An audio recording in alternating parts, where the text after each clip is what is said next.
অনেক সময় এমন হয় যে আমাদের শুভ মানসিকতা, শুভ বিচারে, শুভ কর্মে মানুষ সন্দেহ করেন,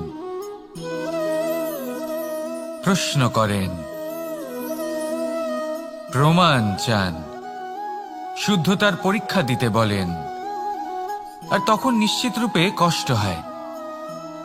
আমরা ভাবি এটাই হলো জীবন। এত শুভ ভাবনা ভেবেও, শুভ কর্ম করেও মানুষ আমাদেরই সন্দেহ করেন। দুঃখ অবশ্যই হয়, কিন্তু দুঃখী হবার কোনো প্রয়োজন নেই। এই সংসার আপনার ভাবনা, চিন্তা, কর্ম এবং শুদ্ধতার প্রমাণ পেতেই থাকবে। তাই আসুন আর আমার সাথে ভালোবেসে বলুন, রাধা রাধা। অনেক সময় এমন হয় যখন মানুষ আমাদের সত্যকে অস্বীকার করতে থাকেন আর মানুষের মিথ্যে কথাগুলিকে গ্রহণ করেন, তাও আবার অত্যন্ত সহজে। তখন আমাদের খুব দুঃখ হয়, বড়ই ক্রোধ হয় মানুষের এই মানসিকতা নিয়ে। কিন্তু এটা জানা অত্যন্ত গুরুত্বপূর্ণ যে এমন কেন হয়। কারণটা কি আপনারই কি কোনো দোষ রয়েছে? কখনোই নয়। কারণ হলো এটা যে এই যে সত্য, এই সত্যের মূল্য অত্যন্ত অধিক। এতটাই অধিক যে অনেক সময় অনেক ধনী ব্যক্তিও এর মূল্য মেটাতে পারেন না। সেখানেই যদি মিথ্যের কথা বলি, তাহলে এর মূল্য অত্যন্ত কম। অত্যন্ত সহজে এই মিথ্যে সবার মধ্যে বিক্রি হয়। সত্যি বলতে এটা ভাবা আপনার কর্ম নয় যে লোকে কেন আপনাকে বুঝতেই পারেন না, আপনার সত্য কেন বুঝতে পারেন না। আপনার কর্ম হলো আপনার সত্যের সাথে দাঁড়িয়ে থাকা, সেই সত্যের সাথে চলতে থাকা। কারণ সত্য তার কাছেই আসবে যে সত্যকে খুঁজে নিতে চায়। নয়তো বেশিরভাগ মানুষ মিথ্যেকে নিয়েই প্রসন্ন রয়েছেন। আপনি সত্যের সাথে কর্মের পথে অগ্রসর হতে থাকুন। সত্য বেশি দিন লুকোনো থাকে না। সংসারের সম্মুখে এটা অবশ্যই একদিন আসবে, কিন্তু তখনও সেটা মানুষের ওপর সে বিশ্বাস করবে কি করবে না। আপনি কর্ম করতে থাকুন আর আমার সাথে ভালোবেসে বলুন, রাধা রাধা।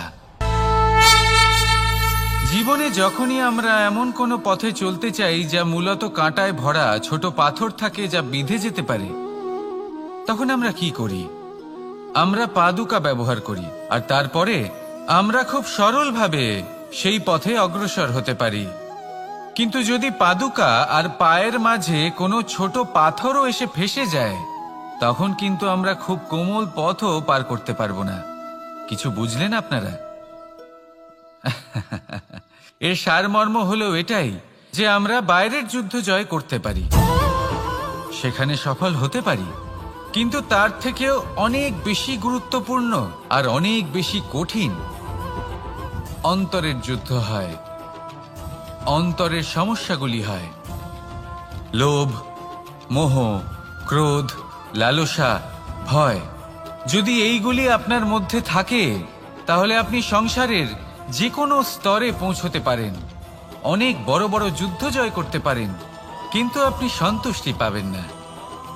তাই সর্বপ্রথম নিজেকে শুধরে নিন, তারপরে এই সংসারকে জয় করুন। তবে তার আগে আমার সাথে ভালোবেসে বলুন, রাধা রাধা। কখনো কখনো আমরা কোনো কাজ আরম্ভ করার বিষয়ে ভাবি, তারপর আরো ভাবি, তারপর আরো ভাবি, আর ভাবতেই থাকি। দেখুন, এটা কোনো অন্যায় নয় যে আমরা কোনো কাজ আরম্ভ করার পূর্বে তার বিষয়ে ভাবনা চিন্তা করছি, সেটা বোঝার চেষ্টা করছি, ঠিক আছে। কিন্তু সম্পূর্ণ সময় এই চিন্তায় ব্যর্থ করা উচিত নয়। যদি আপনি বেশি সময় লাগিয়ে ফেলেন, তাহলে সময় আপনার ওপর অবশ্যই রুষ্ট হবে। আর কেনই বা হবে না? আপনি সময় নষ্ট করছেন, আর সেটা উচিত নয়। দেখুন, নিশ্চিতভাবে ভাবনা চিন্তা করুন, বিবেচনা করুন, পূর্ণরূপে করুন, কিন্তু এটাও মনে রাখবেন যে উচিত সময়ের মধ্যে আপনাকে কর্ম আরম্ভ করতেই হবে। যদি ভাবতেই থাকেন, তাহলে কর্ম আরম্ভ করতে পারবেন না। আর এই সময় অত্যন্ত বলশালী। যদি একে সম্মান করেন, তাহলে তা আপনার সাথে থাকবে, আর যদি না করেন, তাহলে থাকবে না। আসুন সময়কে সম্মান করুন আর আমার সাথে ভালোবেসে বলুন রাধা রাধা। আপনি কখনো ভেবে দেখেছেন কি সেই জিনিস যা আপনাকে সামনে এগোতে বাধা দিচ্ছে? ধরুন আপনি কোনো পথ দিয়ে যাচ্ছেন, পা মুচকে গেলে তা আপনাকে সামনে এগোতে বাধা দেয়। সেইভাবেই জীবনে ক্ষুদ্র চিন্তা আপনাকে সামনে এগোতে বাধা দেয়। দেখুন, যদি কোনো চাক থাকে যার মধ্যে ফাটল রয়েছে, তা আপনাকে ভালো মাটির পাত্র বানাতে দেবে না। ঠিক সেইভাবেই কাউকে ঈর্ষা করলে তা আপনাকে মহান হতে দেবে না। আমি উচ্চস্তরীয় আরো নিচুতে রয়েছে, এই ভাবনা কখনোই আপনাকে উচ্চ স্তরে পৌঁছতে দেবে না। মন থেকে সকল বিকার, ঈর্ষা, মোহ, লোভ, লালসা এই সব ত্যাগ করুন। চিন্তা ভাবনাকে বড় করে তুলুন, ধন্যাত্মক বোধ জাগিয়ে তুলুন আর সম্পূর্ণ সমর্পিত হয়ে কর্ম করুন। মহানুভবতা আর সাফল্য এই দুই আপনার পদানত হয়ে থাকবে। তাহলে আসুন আর আমার সাথে ভালোবেসে বলুন রাধা রাধা। খুব বড় একটা প্রশ্ন করতে চলেছি, এই সংসারের সব থেকে বেশি সুখী কে? এবার কেউ বলবে সেই ব্যক্তি যিনি সব থেকে বেশি ধনী, যার কাছে সব থেকে বেশি ধন আছে, আভূষণ আছে, স্বর্ণ আছে। কেউ বলবেন কোনো রাজ্যের রাজা, কারণ তিনি শাসন করতে পারেন, তার আদেশ ছাড়া কোনো কাজ সম্ভব নয়, ইত্যাদি ইত্যাদি। এর উত্তর যদি আমি দিই তাহলে এটুকুই বলবো, সংসারের সব থেকে সুখী ব্যক্তি হলেন তিনি যিনি সন্তুষ্ট। তার কাছে সন্তোষরূপী ধন আছে যা তাকে সুখী রাখে। এবার এই সন্তুষ্টি সেটা কিভাবে আসে জীবনে? এটা আসে ধৈর্যের কারণে। ধৈর্যের এই অনুভূতি অত্যন্ত শক্তিশালী। এই ধৈর্যই কিন্তু আমাদের ধরিত্রীকে ধরিত্রী মাতা করে তোলে, কারণ ধরিত্রী মাতা ধারণ করেন, সহ্য করেন, ধৈর্য ধরেন এবং নিজের কর্মক্ষণ এই মন প্রসন্ন হয়ে বলবে রাধা রাধা। এই সংসারে এমন কখনোই হবে না যে আপনি কিছু একটা করলেন কিন্তু তার মূল্য আপনাকে দিতেই হলো না। যে কোনো কাজের জন্য, যে কোনো কর্মের জন্য আপনাকে মূল্য দিতেই হবে। প্রকৃতিও আমাদের এটাই শেখায়। আকাশে দেখুন সূর্যকে, প্রত্যেকদিন আমাদের প্রকাশ প্রদান করেন। এনাকে সূর্যনারায়ণ বলা হয়। ইনি কি মূল্য প্রদান করেন? নিজে জ্বলতে থাকেন। ধরিত্রী মাতা, এই ভূমি, ইনি কি মূল্য প্রদান করেন? প্রহার সহ্য করেন। আমরা এই ধরিত্রীতে প্রহার করে মাটি খুঁড়ে তাতে বীজ বপন করি, তবেই আমরা অন্ন লাভ করি, তবেই ফসল পাই। জীবনে যদি আপনাকে সফল হতে হয়, সম্মান পেতে হয়, যশ পেতে হয়, তাহলে আপনাকে মূল্য দিতেই হবে। যদি আপনি সাফল্য লাভ করতে চান তাহলে দিন রাত আপনাকে ত্যাগ করতে হবে, যেখানে সমগ্র সংসার সন্তোষ অনুভব করছে আর আপনাকে করতে হচ্ছে পরিশ্রম। যদি ভালোবেসে বলুন রাধা রাধা। असतो मा सद्गमय, तमसो मा ज्योतिर्गमय, मृत्युर्मा मृतंगमय।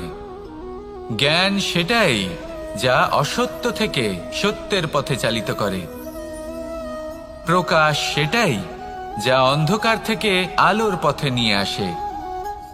জীবন সেটাই যা মৃত্যু থেকে অমরত্বের পথে নিয়ে যায়। এবার এই তিনটে, জ্ঞান, জীবন এবং প্রকাশ, একই রকম। শূন্য থেকে এর উৎপত্তি হয় এবং আস্তে আস্তে আপনার জীবনে বিস্তার লাভ করে। এবার আমরা এটাই ভাবি যে কেমন করে এই তিনটিকে আগলে রাখা যায়। এর উত্তর হলো এদের আগলে রাখার প্রয়োজনই নেই, ভাগ করে দিতে হবে। কোনো বৃক্ষকেই দেখে নিন, একটি বৃক্ষ অনেক বছর ধরে বেঁচে থাকে। কেন? কারণ সে ভাগ করে দিতে জানে। সে নিজের বীজ ছড়িয়ে দেয়, এই ধরিত্রীতে দেয়, সেই বীজ যা অঙ্কুরিত হয়ে এক নতুন বৃক্ষ কেনা। আসুন আর আমার সাথে ভালোবেসে বলুন রাধা রাধা। মানুষ চিরকাল বড় মানুষ হয়ে উঠতে চায়, সবসময় সেই নিয়ে কল্পনা করে। কিন্তু প্রশ্ন হলো এটাই যে মানুষ বড় কখন হতে পারে? যখন সে ধনী হয়ে ওঠে, নাকি যখন তার কাছে সম্মান থাকে, নাকি যখন রূপবান হয় বা অধিক শক্তিশালী হয়? মানুষ বড় মানুষ তখনই হতে পারে যখন বিপদের সময় সে অন্য কোনো মানুষের পাশে এসে দাঁড়ায়। তাই সর্বপ্রথম এইটা শিখুন। হয়তো এই জন্যই হনুমান শ্রীরামের কাছে এতটা বড়, আর হয়তো এই জন্যই বলরাম দাদা আমার কাছে এত বড়।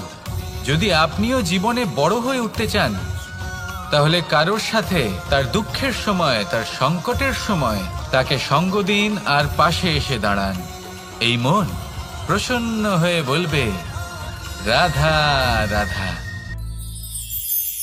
জীবনে সবথেকে বেশি গুরুত্বপূর্ণ বস্তু কি? বাড়ি, বাহন, সোনা, ধন। যদি আমি সত্যি বলি, তাহলে জীবনে সবথেকে বেশি গুরুত্বপূর্ণ বস্তু কোনো বস্তুই নয়। যদি কিছু গুরুত্বপূর্ণ থাকে, তাহলে তা হলো অনুভূতি, করুণা, মিত্রতা, মাতৃত্ব, বাৎসল্য, আর সবথেকে বেশি গুরুত্বপূর্ণ ভালোবাসা। নিজেদের এই জীবনে যদি আপনি শুধুমাত্র বস্তুর খেলাতে মেতে থাকেন, তাহলে জীবনে আনন্দ কখনোই থাকবে না। নিজের এই জীবনকে অনুভূতির পীঠস্থান বানিয়ে তুলুন। এই মন প্রসন্ন হয়ে বলবে, রাধা রাধা। যখনই কোনো ঘূর্ণিঝড় আসে, কোনো প্রলয়ে আসে, তখন দেখবেন তা কত বৃহৎ প্রভাব ফেলে, কত বড় বিনাশ ঘটায়, বিধ্বংস সৃষ্টি করে। যখন বন্যা আসে, তখন কত গভীর প্রভাব ফেলে, কত সর্বনাশ ঘটায়। নদীর পাড়ও ভেঙে বয়ে নিয়ে যায়। সেখানে কোনো গাছকে দেখুন, শান্তভাবে দাঁড়িয়ে থাকে, চুপ করে, আর নিজের কাজ করে, ছায়া প্রদান করে, ফল প্রদান করে, কোনো শব্দ না করেই নীরবে কর্ম করে। যদি নদীর কথা বলি, নদী যখন বয়ে চলে, খেতে জল প্রদান করে, বনস্পতিদের প্রাণ প্রদান করে, আমাদের পানীয় জল দেয়।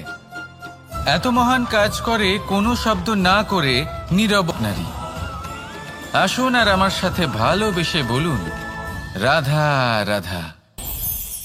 আপনি জীবনে কি হবেন, সেটা আপনার পরিশ্রম, আপনার নিরন্তর প্রয়াস আর আপনার নির্বাচিত দিশার উপর নির্ভর করে না।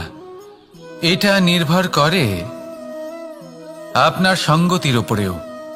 এই সঙ্গতি যা হলো অত্যন্ত গুরুত্বপূর্ণ। প্রকৃতিও আমাদের এটাই শেখায় বিভিন্ন উদাহরণ দিয়ে।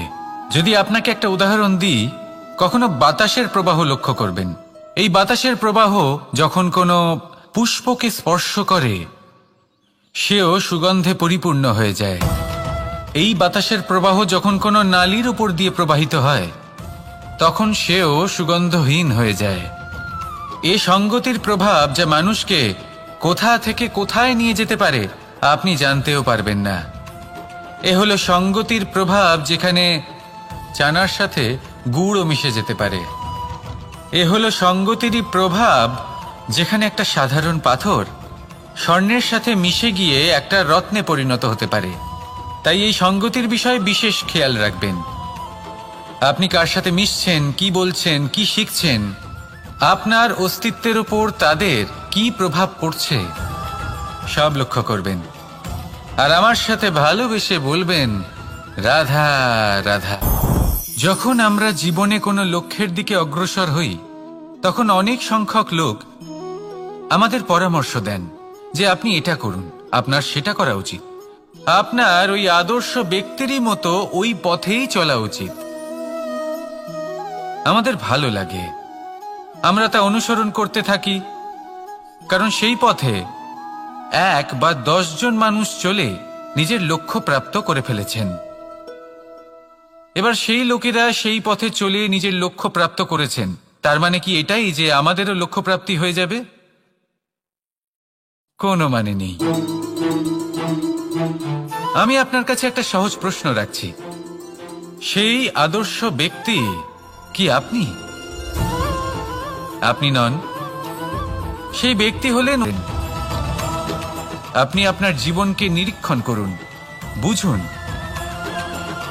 আর নিজের লক্ষ্য গিয়ে প্রাপ্ত করে ফেলুন। সমাজের সামনে এমন একটা উদাহরণ আপনি প্রস্তুত করুন যাতে ভিড় আপনার পথে চলতে তৎপর হয়ে ওঠে। আসুন আর আমার সাথে ভালোবেসে বলুন, রাধা রাধা। সংকট, সমস্যা, বিপদ এগুলো তো সকলের জীবনেই আসে।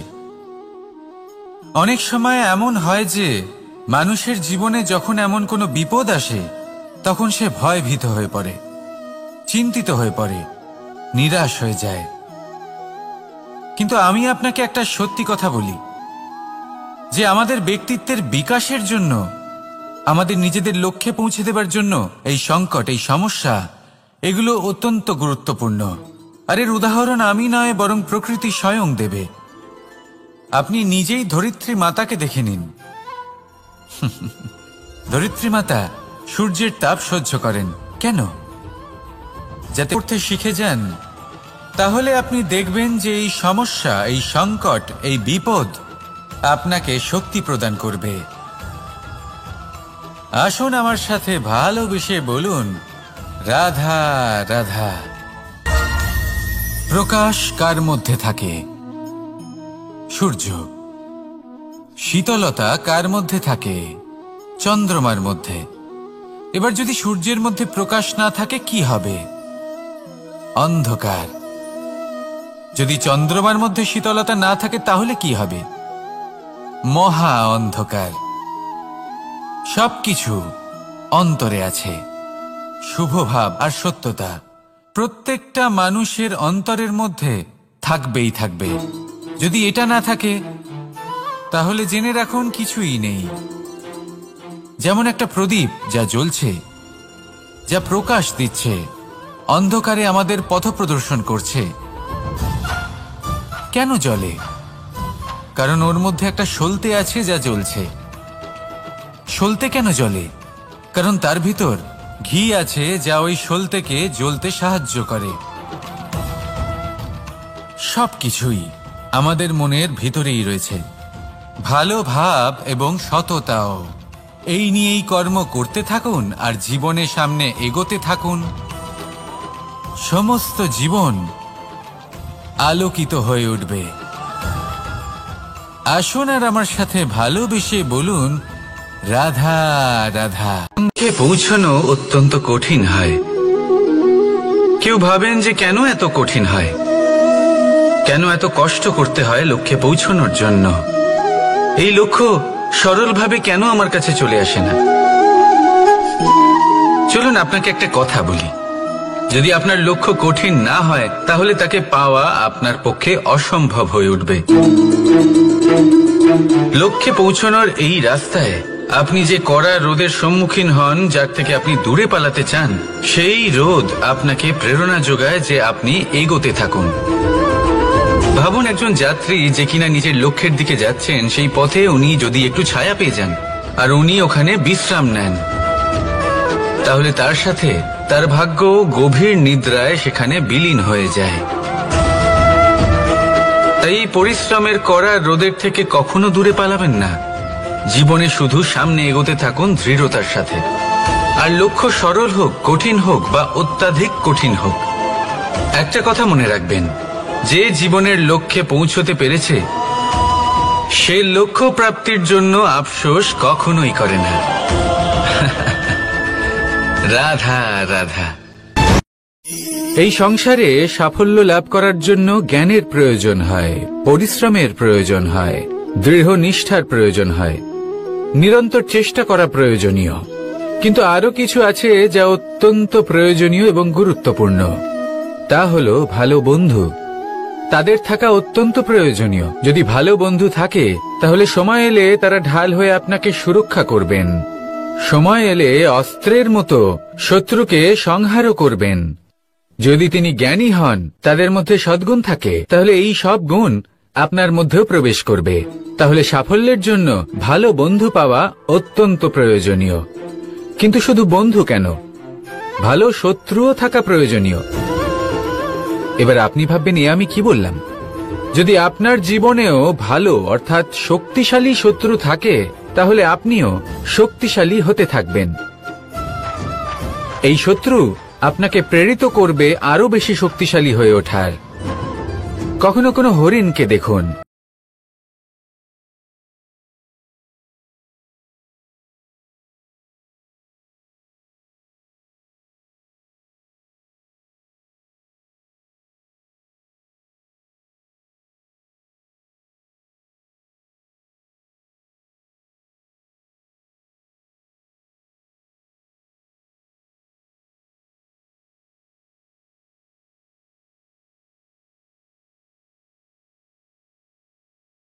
বেশি বলুন রাধা রাধা।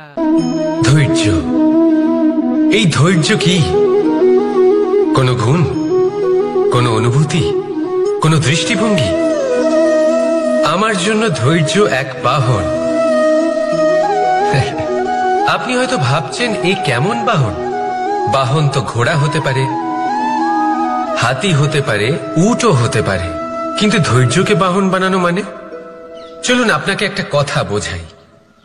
পৃথিবীতে এমন কোনো বাহন নেই যে তার আরোহীকে আছড়ে ফেলেনি। সেটা উট হোক বা হাতি হোক বা ঘোড়া হোক, চলতে চলতে কখনো নড়বড় করেই বসে।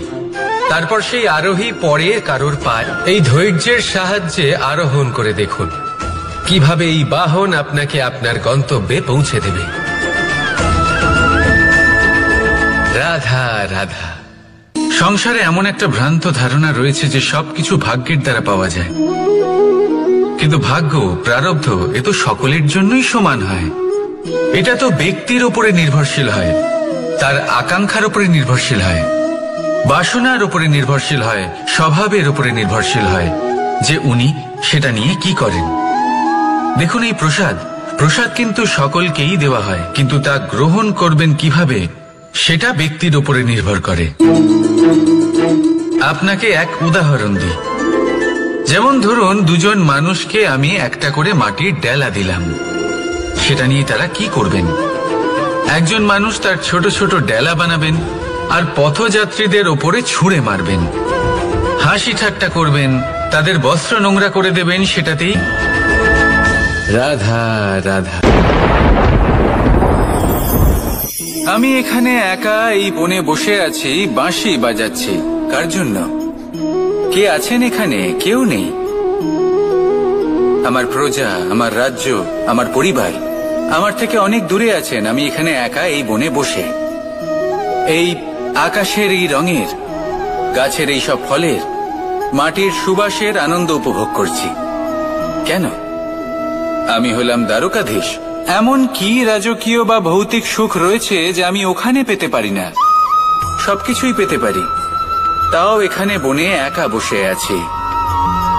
কোন সুখ খুঁজে চলেছি? একা থাকার সুখ। আমরা প্রত্যেকদিন অনেক মানুষের সাথে, চিন্তাধারার সাথে, কর্মের সাথে, পরিস্থিতির সাথে, সুখ দুঃখের দ্বারা বেষ্টিত থাকি। জীবনের এই চক্রে আমরা জড়িয়ে পড়তে থাকি। যতই আমরা এই সমস্যার সমাধান করি, আমরা ততই এতে জড়িয়ে পড়ি। আমরা এতটাই জড়িয়ে পড়ি যে যখন আমরা আয়নায় নিজেদের দেখি, তখন আমরা নিজেদের চিনতেই পারি না। এমন মন বেশে বলুন রাধা রাধা।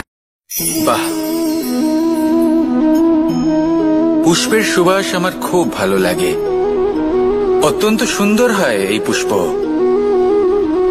এইভাবে চারিদিকে পুষ্প দেখে মন আনন্দিত হয়ে ওঠে। এবার আপনারা ভেবে দেখুন, আমার চারিদিকে পুষ্প নয়, আগুন আছে। তাহলে কি হবে? আমার শরীর কি জ্বলে যাবে না? অবশ্যই জ্বলবে। শরীরকে কি আগুনের তাপ সহ্য করতে হবে না? অবশ্যই সহ্য করতে হবে। এটাই হলো প্রকৃতির নিয়ম।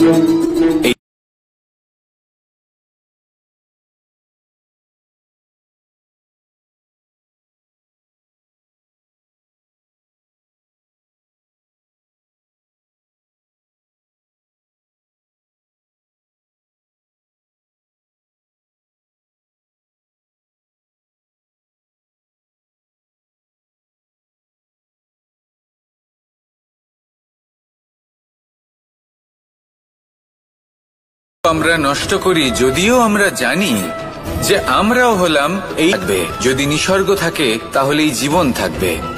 আসুন আমার সাথে ভালোবেসে বলুন, রাধা রাধা। কারই না পছন্দ বলুন তো? অত্যন্ত সুস্বাদু হয় এই মধু, মিষ্টি খেতে হয় এবং তা শক্তিও প্রদান করে। এবং প্রত্যেকটি মিষ্টি পদার্থের মতোই এতেও খুব তাড়াতাড়ি পিঁপড়ে ধরে যায়। অন্যদিকে যদি নুনকে দেখি, তাহলে বছরের পর বছর রাখলেও এতে পিঁপড়ে ধরে না। এবার যদি কথা বলি বন্ধুত্বের, তাহলে বন্ধুত্ব নুনের মতো হওয়া উচিত। কখনো নিজের জীবনের আশেপাশে মন দিয়ে দেখবেন, অনেক সময় এমন মানুষ থাকেন, অনেক বন্ধু থাকেন, যাদের দেখে আমাদের মনে হয় যে এনারা খুব কঠোর, এনাদের কথা খুব কটু। কিন্তু বেশিরভাগ এমন মানুষের মনটা যদি বুঝতে পারেন, তাহলে দেখবেন তাতে কোনো মালিন্য নেই। এনাদের মন অত্যন্ত পবিত্র হয়। যদি আপনার জীবনেও এমন কোনো ব্যক্তি থেকে থাকে, এমন বন্ধু থাকে, তাহলে তাদের আগলে রাখুন আর আমার সাথে ভালোবেসে বলুন, রাধা রাধা।